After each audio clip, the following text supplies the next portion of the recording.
সুপ্রিয় দর্শক, শহীদ আবু সাঈদ রহমতুল্লাহ আলাইহ তার নিজ বাসভবন, তার কবরের কাছাকাছি আমরা সেখানে এসেছি। এই যে আপনারা দেখতে পাচ্ছেন, এই বাড়িটা তার। অ্যা এ এই বাড়িতে তিনি বসবাস করতেন এবং এখানেই সরকারি আলিয়া মাদ্রাসা রয়েছে।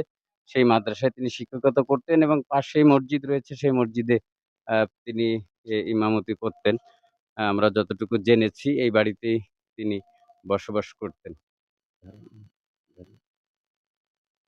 আপনারা দেখতে পাচ্ছেন যে এই গেট থেকেই এখানেই তিনি বসবাস করতেন এবং এই যে টিন শেড একটি বাড়ি অল করা, এখানেই তার বসবাস ছিল। তিনি আমাদের মাঝে আর নেই। এ বাড়ি শূন্য করে চিরবিদায় নিয়ে চলে গিয়েছেন। আল্লাহ তাকে জান্নাতুল ফেরদৌস নসিব করুক।